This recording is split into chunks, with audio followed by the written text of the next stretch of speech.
कार्यक्रम के पुण्यार्जक हैं Siddhant Jain civil line Delhi, Savita Sagar Jain Rishabh Vihar Delhi, engineer Anil Archit Jain Shyam enclave Delhi, स्वर्गीय सुरेश चंद कागजी की स्मृति में Santosh Jain Kalindi colony Delhi, Shrimati Shrimala Narendra Bahadur Jain green park Vardhman Jain London, doctor Vaishali Melbourne Australia, Shikhar Chand Amit Abhishek Jain Shikharji jewellers Bhogal Delhi, Mahendrapal मोहनी जैन नीरज जैन इंदिरापुरम गाजियाबाद।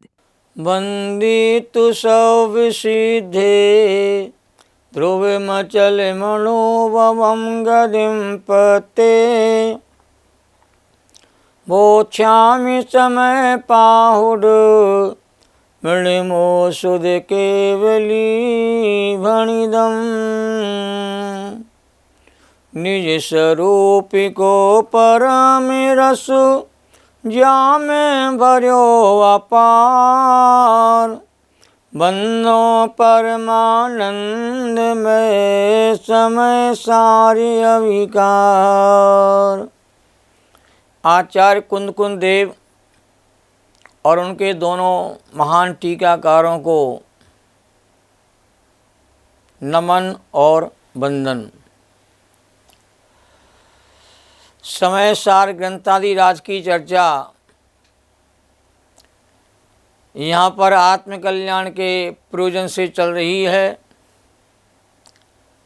कर्ता कर्म अधिकार में यह सिद्ध किया जा रहा है कि जीव पर द्रव्यों को और अपने भावों को जानता हुआ भी पर के साथ तादात्म्य संबंध के अभाव के कारण पौद्गलिक भावों के साथ जीव का कर्ता कर्म संबंध नहीं है। भले अज्ञानी जीव पर के साथ कर्ता कर्म संबंध की मान्यता अनादि काल से करता हुआ चला आ रहा है, इसलिए अज्ञानी हो रहा है। पर जीव पर रूप ना परिणमित होता है और जीव ना पर को ग्रहण करता है ना पर को उत्पन्न करता है। यह बात हम अच्छी तरह समझ चुके हैं 76-77 गाथा के आधार पर। आज 78 और 79 गाथा के आधार से विशेष चर्चा प्रारंभ हो रही है। समय सार को सुनकर के हृदय के कपाट नहीं खुले तो समय सार क्या सुना। इसलिए कहा नाटक समय सार में कि नाटक सुनत ही ये फाटक खुलत हैं। समय सार को सुनकर के हृदय के कपाट खुल जाते हैं। जो हमारा आंतरिक वैभव है वो हमें जानने पहचानने अनुभव में आ जाता है।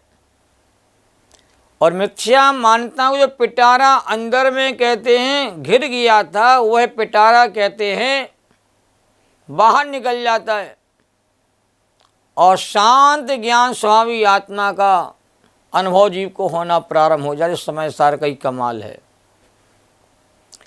78 नंबर की गाथा में कहा जा रहा है कि ज्ञानी कर्म फल को जानता है। जैसे ज्ञानी पर को जानता अपने को जानता है, ऐसे ज्ञानी पुद्गल कर्म के फल को भी जानता है।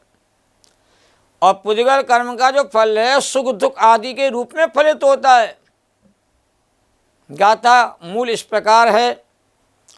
न विपर्णवदि न गिणदि उपजदि न परदव पज्याये नानी जालंतो बियो पोगल कम्मा फल मणंता। यह गाथा है मूल। धीरे धीरे गाथा का पाठ करना सीखते हैं। नवी परिणमदि न गिणदि उपजदि न परदव पज्याये नानी जानंतो बिहु पोगल कम्म फल मणंतम। एक साथ देखिए गाथा को। न विपर्णमदि न गिणदि उपजलि ना पर दव पजाए, नानी जालन तो भी हो पोगल कम्मा पल मणंता। इस गाथा का हिंदी अनुवाद देखते हैं। पर द्रव्य की पर्याय में उपजे ग्रह ना परिणमे, पुद्गल कर्म का अनंत फल ज्ञानी पुरुष जाना करे। बड़ी सुंदर चर्चा है। ज्ञानी पुरुष पुद्गल कर्म के अनंत फल को मात जानते ही हैं, पुद्गल कर्म के फल को भोगते नहीं हैं। ये ज्ञानी का स्वभाव है। अज्ञानी प्राणी पुद्गल कर्म के फल को भोग करके उसमें सुख दुख की कल्पना करते हैं और ज्ञान स्वभावी होकर के अपने ज्ञान स्वभाव को भूल जाते हैं। पर ज्ञानी पुरुष परद्रव्य की पर्याय को न उत्पन्न करते हैं, न ग्रहण करते हैं, न परद्रव्य के रूप में परिणमन भी करते हैं। परिणमन तो होता है पर के रूप में परिणमन ज्ञानी का नहीं होता।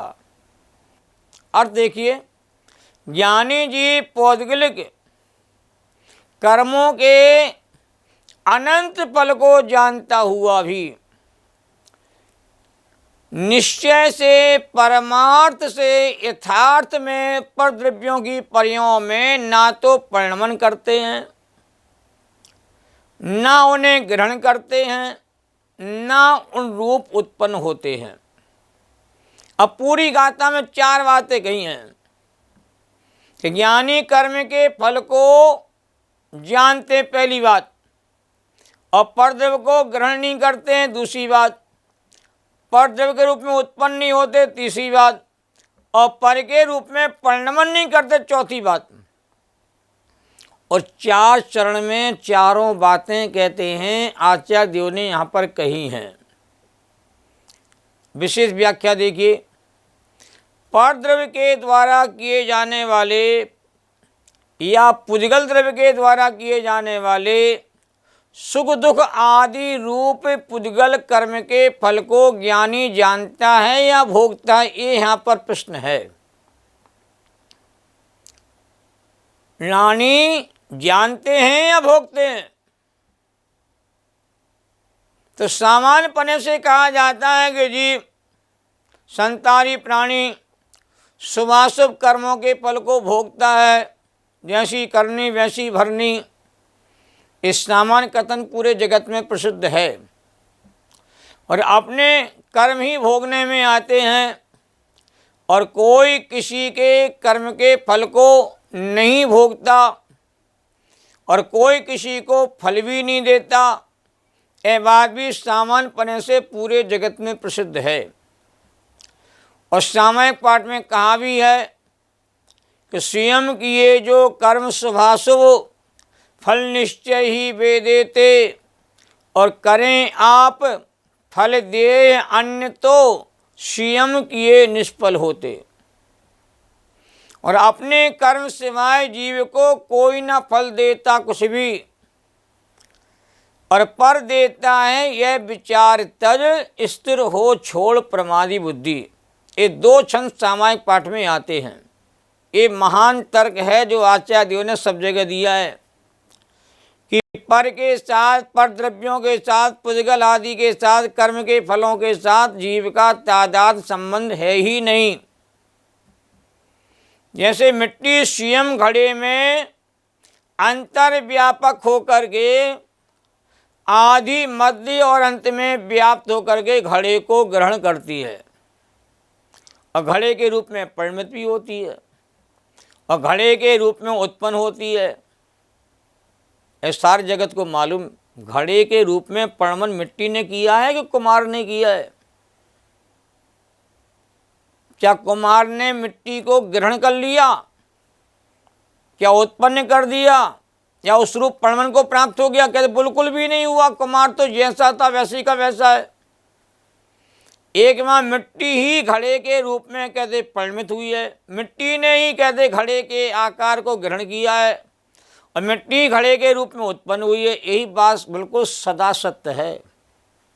उसी प्रकार ज्ञानी पौद्गलिक कर्मों के फल को जानता है। तीन लोक के अनंत पदार्थों को जानना देखना ज्ञानी का स्वभाव है, पर ज्ञानी उसे ग्रहण नहीं करता। ग्रहण करने तो ज्ञानी को पर रूप होना पड़ेगा, कर्म फल के रूप में होना पड़ेगा, जो कदापि संभव नहीं है। न परिणमित होता है न उत्पन्न होता है। तीन बातें क्यों कहना पड़ी आचार्यों को? परिणमन नहीं करता, ग्रहण नहीं करता, उत्पन्न नहीं करता, कोई गुंजाइश ही नहीं है। जीव का पुद्गल के साथ किसी प्रकार का तादात्म्य संबंध का अभाव होने से कहीं कोई गुंजाइश नहीं ऐसी कि वह पर को करता है या पर को परिणमन करता है या पर को ग्रहण कर लिया, उत्पन्न कर दिया है, कहीं कोई गुंजाइश ही नहीं है। परद्रव्य में कार्य हो रहे हैं, होते रहेंगे, अनादि से हुए हैं, पर का कार्य का कर्ता जीवात्मा नहीं है। ये बात भी परम सच है। तो पर के कार्य कैसे हो रहे भाई? अपने आप हो रहे हैं क्या? परद्रव्य के कार्य में कोई ना कोई इसमें सहयोगी तो होता होगा, सहायक तो होता होगा। तो निमित्त संबंध की बात को आचार्य आगे की गाथाओं में स्वीकार करेंगे। प्रिय कर्ता कर्म अधिकार चल रहा है, कर्ता कर्म का संबंध कहाँ होना चाहिए, विशेष व्याख्या चल रही है। तो कर्ता कर्म का जो भाव है वो दो द्रव्य में कभी घटित नहीं हो सकता है। तो ज्ञानी का पुद्गल कर्म के फल के साथ, पौधिक कर्मों के फल के साथ, सुख दुख आदि के साथ कर्ता कर्म भाव कहते नहीं है। कोई किसी को सुखी नहीं करता, कोई किसी को दुखी नहीं करता है। कोई पुण्य के फल को कोई प्रदान करता हो ऐसा भी नहीं है, कोई पाप के फल को प्रदान कर ऐसा भी नहीं है। और जीवों के कहते पुण्य पाप के फल कहते उदय में आते रहते हैं। और ज्ञानी होता है पुण्य पाप कर्म के फल को देखता है, जानता है, उनसे अलिप्त रहता है। और अज्ञानी प्राणी पुण्य कर्म के फल को, पाप कर्म के फल को जानता देखता हुआ भी उसमें लिप्त होता है, उसका कर्ता धर्ता बनता है। यही दोनों में अंतर है। अब गाथा 79 की चर्चा प्रारंभ करते हैं।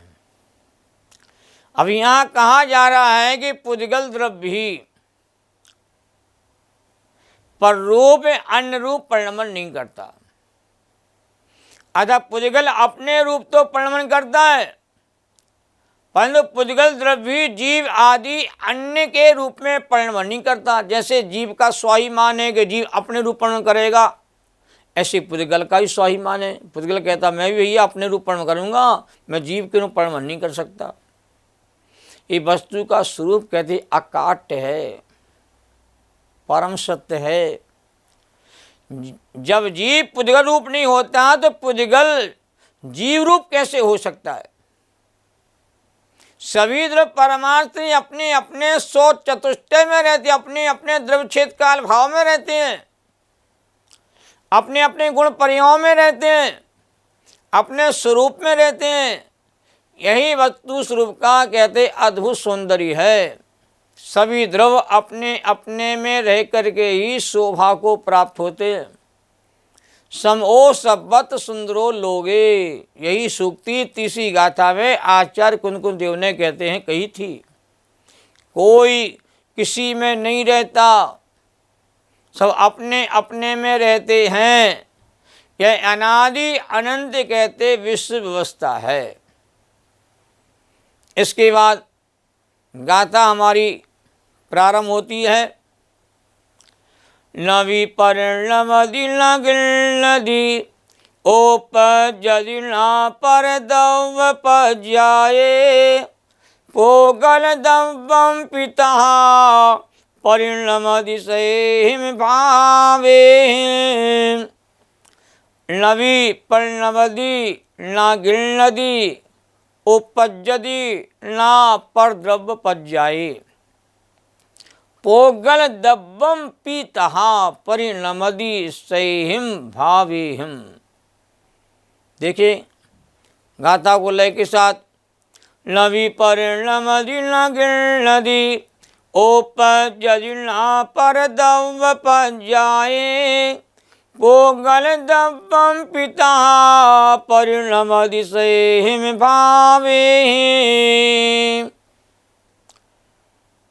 हिंदी अनुवाद देखिए। पर द्रव्य की पर्याय में उपजे ग्रह ना परिणमे, इसी तरह पुद्गल दरो निज भाव से ही परिणमे। इसका हिंदी अर्थ देखिए गाथा का, 79 गाथा का। पुद्गल द्रव्य पर द्रव्य की पर्यायों में उस रूप ना तो उत्पन्न होता है, ना उस रूप ना परिणमन करता है, ना उन्हें ग्रहण करता है, ना उन रूप से उत्पन्न होता है। क्योंकि पुद्गल भी तो अपने भावों से ही परिणमित होता है और पुद्गल को कोई अन्य परिणमित नहीं कराता और पुद्गल भी किसी को परिणमित नहीं कराता। भावार्थ में बहुत बढ़िया लिखा है, कोई ऐसा समझे कि पुद्गल जो कि जड़ है और किसी को नहीं जानता, उसका जीव के साथ कर्ता कर्मपना होगा, और ऐसा भी कहते नहीं हैं। कर्ता कर्मपना एक द्रव्य में ही होता है। जहाँ व्यापक भाव हो वहाँ होता है, जहाँ तादात्म्य संबंध हो वहाँ होता है। दो द्रव्यों के साथ संयोग संबंध होता है, तादात्म्य संबंध नहीं होता है। इस भावार्थ में लिखते हैं कि पुद्गल द्रव्य जीव को उत्पन्न नहीं करता, परिणमित नहीं करता तथा ग्रहण नहीं करता। इसलिए पुद्गल का जीव के साथ कर्ता कर्म भाव नहीं है और परमार्थ किसी भी द्रव्य का किसी अन्य के साथ कर्ता कर्म का भाव नहीं है। यही आगम का मूल मंत्र है और आगम का यही परम सच है। इस सच को हमें स्वीकार करना चाहिए। शेष चर्चा इसकी मैं आपके सामने अगले अंक में करूँगा। जैनम जयतु शासनम। सभी साधर्मी जनों को सादर जय जिनेन्द्र। सहजानंदी शोध स्वरूपी अविनाशी में आत्मस्वरूप, ज्ञानानंदी पूर्ण निराकुल सदा प्रकाशित चेतन रूप, सदा प्रकाशित चेतन रूप। जैनम जयतु शासनम। तीन लोक के सभी जीवात्माओं को उनके शुद्ध चेतन स्वरूप को बारंबार नमन और वंदन। इस कार्यक्रम के पुण्यार्जक थे रामदास सरोज, असित अवनी, अमिता पूजा जैन, प्रीत विहार दिल्ली। श्रीमती मंजू विनोद जैन गुड़गांव। स्वर्गीय उमा जैन की स्मृति में डॉक्टर वीपी जैन USA। आराधना संजय ग्रीन पार्क। सरला राज स्वाति जैन राजपुर रोड दिल्ली। गुप्तदान विश्वासनगर एवं BD state. Sunita Sachin Jain Shriram road Delhi.